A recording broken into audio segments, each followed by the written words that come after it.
Hello students, कक्षा 12 के भूगोल विषय के ऑनलाइन क्लासेस में आपका स्वागत है। पिछली वीडियो में हमारे भूगोल विषय के अध्याय 12 की चर्चा कर रहे थे, जिसमें हमारा टॉपिक चल रहा था वो पर्यावरणीय समस्याओं से संबंधित टॉपिक था। और इस टॉपिक के अंतर्गत हम हरित गृह प्रभाव के बारे में चर्चा कर रहे थे। हमने हरित गृह प्रभाव का एक सामान्य परिचय और उसके कारणों के बारे में जाना कि हरित गृह प्रभाव, जिसे ग्रीन हाउस इफेक्ट भी कहते हैं, आज धरातल पर तापमान में वृद्धि का एक महत्वपूर्ण कारक बन चुका है।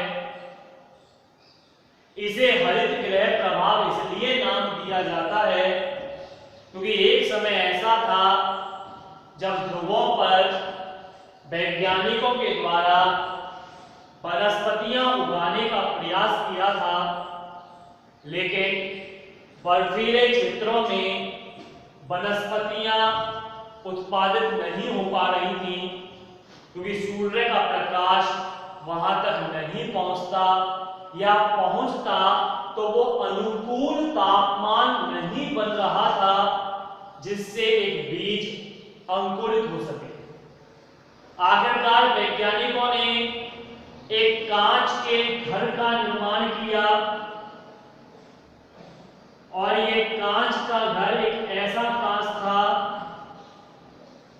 जो सूर्य की ऊर्जा को अब्जॉर्ब तो कर लेता था, लेकिन इसका परावर्तन अर्थात रिफ्लेक्शन नहीं हो पाता।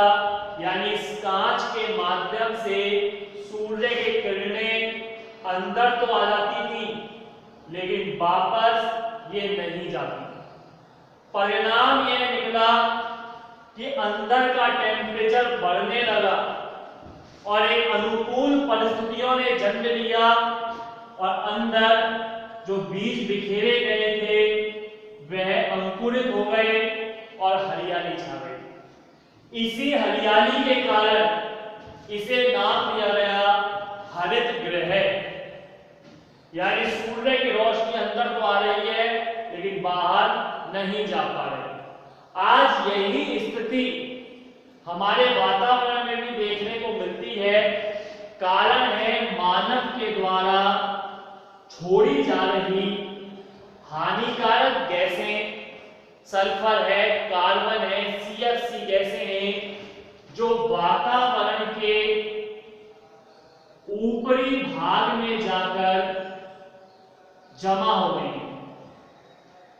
इसका परिणाम ये निकलता है कि ऊपर से आने वाली तो किरणें धरातल पर पहुंच रही हैं, लेकिन पुनः इनका परावर्तन नहीं होता, जिससे टेम्परेचर लगातार बढ़ता चला जा रहा है। तो ये चीजें हमने देखी थी किस तरह से हरित गृह प्रभाव आज हमारे वातावरण में, वायुमंडल में या पृथ्वी के लिए एक समस्या बनकर उभरा है। हरित गृह प्रभाव का परिचय और कारण हमने जाना। आज हम इसके दुष्परिणामों की चर्चा करेंगे कि आखिर इससे क्या दुष्परिणाम निकलते हैं। नंबर 1,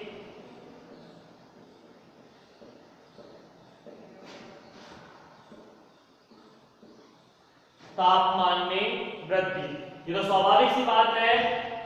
हरित गृह प्रभाव के कारण टेम्परेचर में लगातार वृद्धि होती है क्योंकि सूर्य की किरणें धरातल तो आ जाती हैं, लेकिन धरातल से पुनः इनका रिफ्लेक्ट नहीं हो पाती, ये रिफ्लेक्शन नहीं हो पाता, परावर्तन नहीं होता, वायुमंडल को भेद कर ये बाहर नहीं जा पाती। परिणाम यह निकलता है कि हमारे वातावरण के साथ साथ हमारे धरातल का भी टेम्परेचर लगातार बढ़ता सा जा रहा है।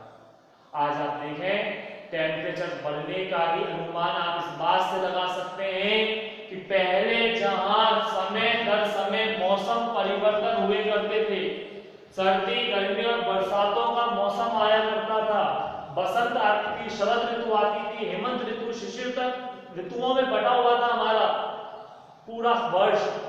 लेकिन आज सिर्फ दिखाई देती है एक ऋतु, ग्रीष्म ऋतु। गर्मी हर मौसम में सिर्फ गर्मी दिखाई देती है। सर्दियों के मौसम में भी अब वो सर्दियां नहीं होती जो पहले हुआ करती थी। 40 दिनों की पहले सर्दी पड़ती थी, जबरदस्त वाली सर्दी, जिसको हाड़ कपा देने वाली सर्दी कहा करते थे। आजकल ऐसी सर्दी मिलती ही नहीं, पड़ती है 2 दिन 4 दिन 5 दिन 10 दिन मुश्किल से खत्म कर। बारिश का दौर हुआ करता था 4 महीनों का समय, चौमासा कहते थे हमारे बड़े बूढ़े, पहले भी जिक्र कर चुका हूं इस बात का मैं। 4 महीनों का समूह बारिश आया करती थी। आज 4 महीने क्या 4 दिन भी अच्छी तरह से बारिश नहीं आ पाती। कारण है कि टेम्परेचर लगातार बढ़ता जा रहा है और इस टेम्परेचर के कारण पूरी तरह से पृथ्वी का जो वायुमंडलीय चक्र है, पृथ्वी का जो जलवायु चक्र है, वो पूरी तरह परिवर्तित हो गया। तो तापमान में वृद्धि। नंबर 2,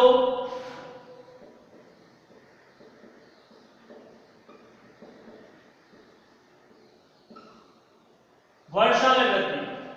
अब आप एक बात कहोगे सर, अभी तो आपने कहा कि 4 महीनों का मौसम हुआ करता था और 4 दिन भी अब बरसात नहीं आती है, और अब आप कह रहे हो कि वर्षा में वृद्धि होती है इसके कारण। बिल्कुल, 2 चीजें अलग अलग है, ध्यान रखें। हरित गृह प्रभाव के कारण वर्षा में वृद्धि होती है। क्यों? क्योंकि टेम्परेचर बढ़ेगा तो वर्षा होगी, क्योंकि सागरीय क्षेत्रों में और नदीय क्षेत्रों में तो जल मौजूद है। आप इस बात का समझें, ध्यान लगा के। सागरीय क्षेत्रों में जलीय क्षेत्रों में जो नदी है, तालाब है, उनमें जल भरा हुआ है। जब सूर्य से गर्मी अधिक मिलेगी, टेम्परेचर अधिक प्राप्त होगा, तो सागरीय जल वाष्पीकृत होगा, और जब सागरीय जल वाष्पीकृत होगा तो ये वाष्प बनकर ऊपर उठेगा, और ऊपर उठेगा, निर्माण होगा बादलों का, और बादलों का निर्माण होगा तो इन बादलों के माध्यम से वर्षा होती है। लेकिन ये उन क्षेत्रों में होती है सागरों के नजदीक, या तो सागरों के नजदीक या पर्वतीय क्षेत्रों के पास, क्योंकि यहीं से बाष्पीकरण हुआ और यहीं पर बादल बने और यहीं वर्षा हो गई। अदर वो क्षेत्र जो विशेषकर मैदानी क्षेत्रों में आते हैं या पर्वतों के पीछे क्षेत्र स्थित हैं, वहां पर सूखा जन्म लेता है। हमारे भारत की विशेष विशेषता है, भारत के एक भाग में यदि बाढ़ है तो दूसरे भाग में सूखा उत्पन्न होता है, क्योंकि भारत का क्षेत्रफल काफी विशाल है। जहां पूर्वोत्तर क्षेत्र, असम, अरुणाचल प्रदेश, मेघालय, मणिपुर, इन क्षेत्रों में वर्षा अधिक होती है, तो राजस्थान के पश्चिमी क्षेत्र में वर्षा बहुत कम। तो हरित गृह प्रभाव का दूसरा कारण वर्षा में वृद्धि देखने को मिलती है। तापमान बढ़ेगा तो वाष्पीकरण अधिक होगा, और वाष्पीकरण अधिक होगा तो वर्षा में वृद्धि स्वतः होगी। इसके अलावा समुद्री जल स्तर में वृद्धि।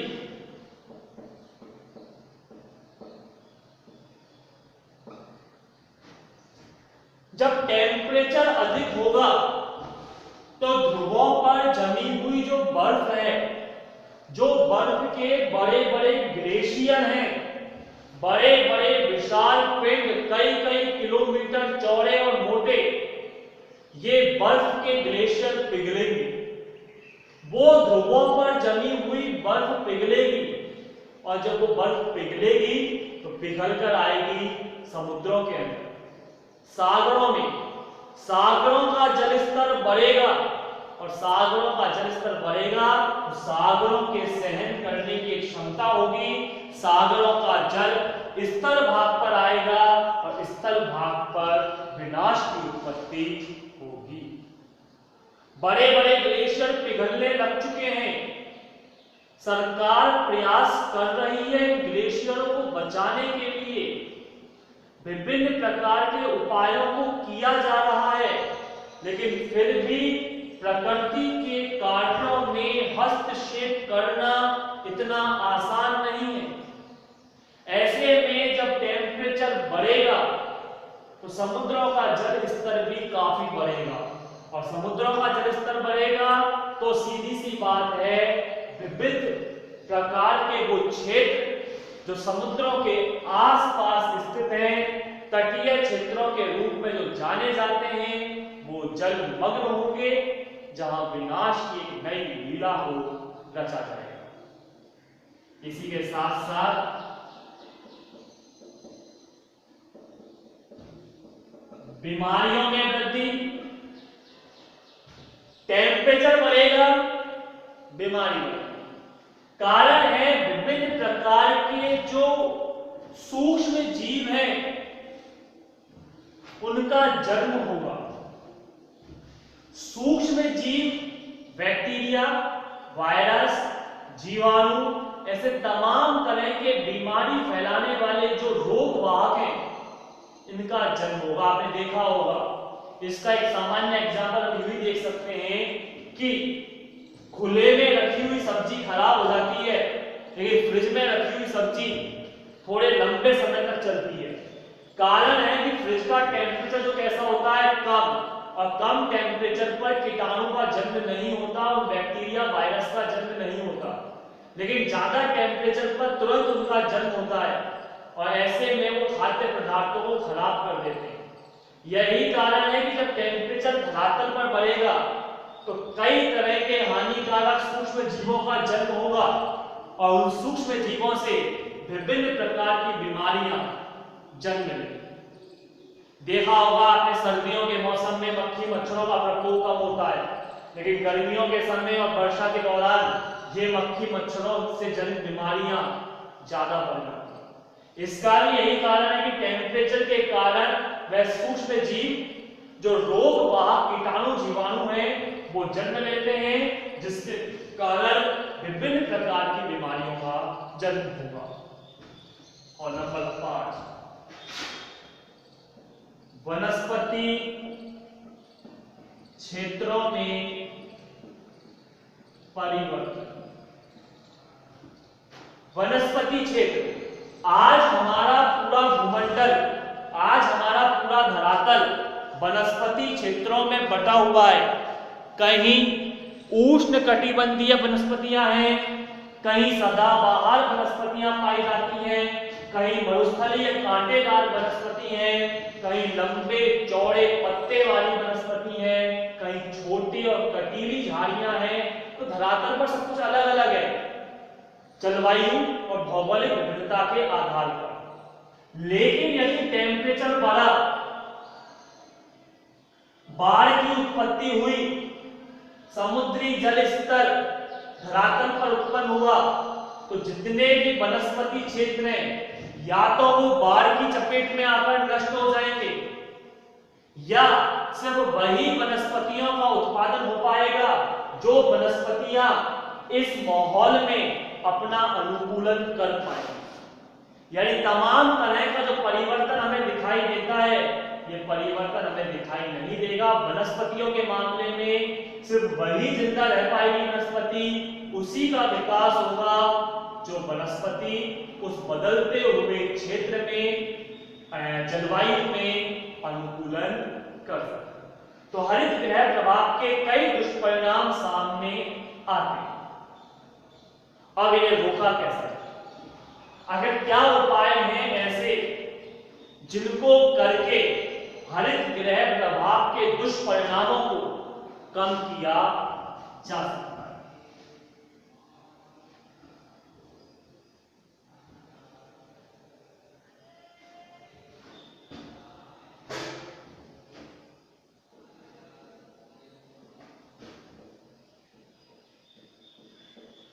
हरित गृह प्रभाव को कम करने के उपाय। कुछ ऐसे उपाय हैं जिनका उपयोग करके या जिनको अपनाकर हम हरित गृह प्रभाव को कम कर सकते हैं। जिनमें सबसे पहला उपाय आता है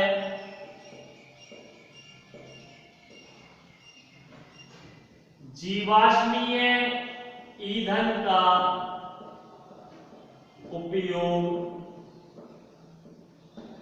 कम करें। जीवाश्मीय ईंधन, कोयला, पेट्रोल जैसे जो ईंधन है ये जीवाश्मीय ईंधन कहलाते हैं जो जीवों के अवशेषों से निर्मित होते हैं।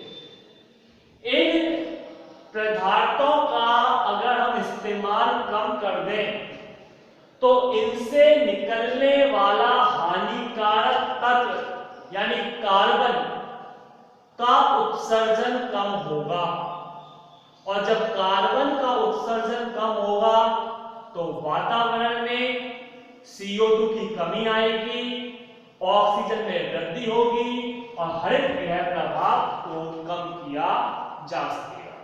तो आवश्यकता है कोयला, पेट्रोल, डीजल जैसे तत्वों का उपयोग कम करें, वाहनों का उपयोग कम से कम किया जाए। ऐसे वाहनों का उपयोग करें जो सौर ऊर्जा या पवन ऊर्जा से संचालित हैं। इलेक्ट्रॉनिक्स वाहनों का इस्तेमाल किया जाए। नहीं तो आज देखें हमारे छोटे शहरों में तो नहीं, बड़े शहरों में अगर आप बात करें प्रत्येक व्यक्ति अपनी एक कार लेकर घर से निकलता है। थोड़ी सी भी दूर का कार्य है, व्यक्ति कार में पहुंचता है, सड़कों पर कारों की बाढ़ आ जाती है। हजारों की संख्याओं में कारें सड़कों पर दौड़ती हैं, जिनसे निकलने वाला प्रदूषण, हानिकारक तत्व पूरे वातावरण को प्रदूषित कर देते हैं। तो आवश्यकता है कि जीवाश्मीय ईंधन का उपयोग कम किया जाए।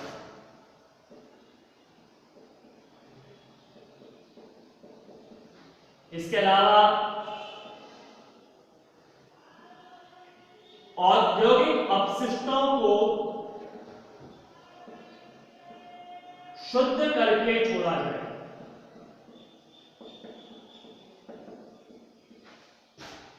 औद्योगिक अपशिष्ट यानी उद्योगों से निकलने वाला वो जहरीला धुआं।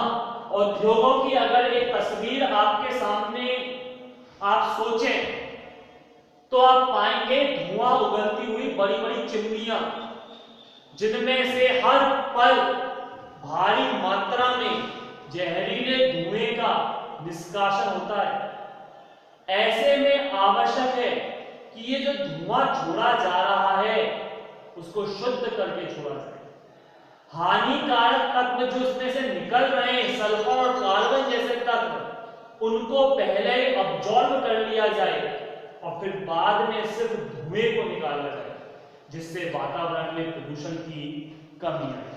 तो औद्योगिक अपशिष्टों को शुद्ध करके छोड़ें। इसके अतिरिक्त अधिकाधिक वृक्षारोपण किया जाए, क्योंकि वृक्ष हमारे जीवन का आधार है। जितनी ज्यादा मात्रा में वृक्ष होंगे उतना ही प्रदूषण कम होगा, क्योंकि जिस तरह हम श्वास लेने पर ऑक्सीजन ग्रहण करते हैं और कार्बन डाइऑक्साइड का निष्कासन करते हैं, उसी तरह वृक्ष कार्बन डाइऑक्साइड को ग्रहण करते हैं और ऑक्सीजन का निष्कासन करते हैं।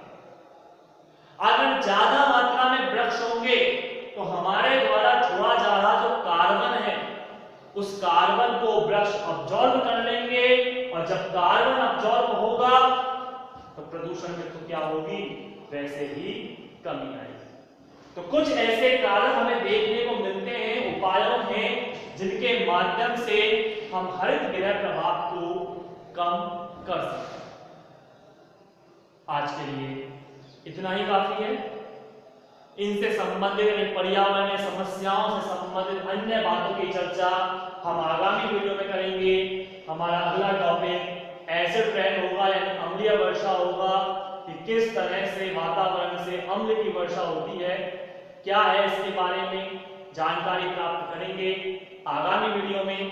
तब तक के लिए आप देखते रहिए आपका अपना YouTube चैनल। धन्यवाद।